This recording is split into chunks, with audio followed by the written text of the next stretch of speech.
Typical day of going out to do the atlas would involve or getting up where you might talk about different sites that we haven't been to in a while, different birds that we want to target that we don't have breeding evidence for. And then based on that, we go to our different sites and we start looking for those birds.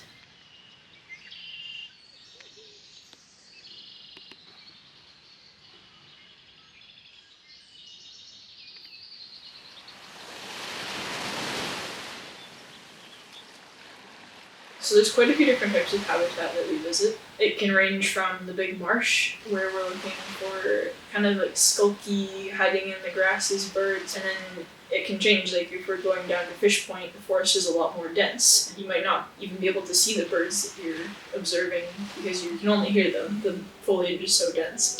And the habitat can affect how we're approaching the atlasing quite a bit.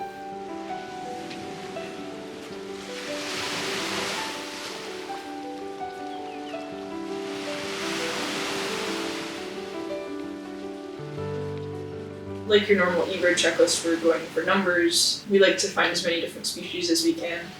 The atlas is different because you are really focusing on the breeding status of those birds.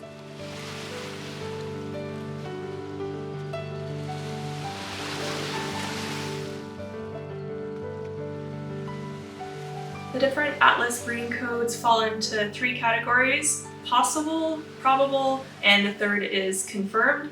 So possible breeding evidence would be things like a singing bird or a bird in appropriate habitat. Probable would be seeing aggression towards people, territorial defense, and then confirmed breeding evidence would be finding a nest with eggs, seeing an adult feeding young, or seeing fledged young.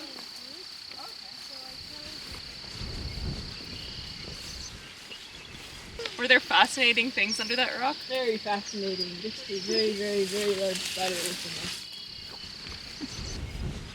On an average day, we would spend anywhere between 4 to 8 hours out in the field. Just depends on the weather and whether there's lots of bird activity, so some days will be better than others. Yeah, that's cool. I could spend all day just walking around the field looking in all the bushes.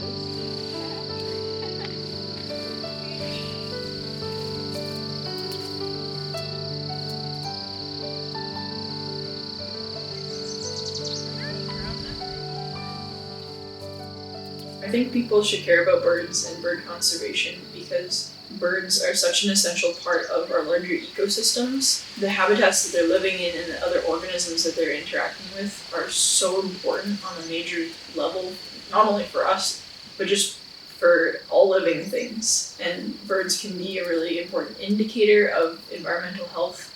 And honestly, they're beautiful. They bring so much joy to so many people, and I think that's something that we need to appreciate and protect if we can.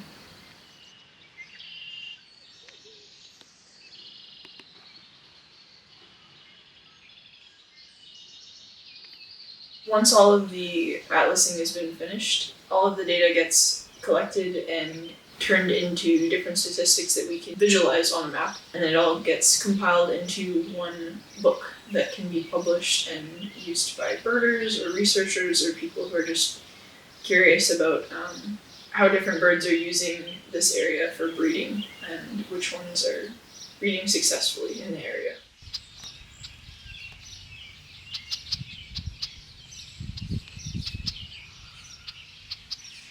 I hope people have a chance to do more birding during breeding season. I know migration season is very fun to see rare species, but breeding bird is very important. So I hope people are more encouraged to do birding during breeding season too.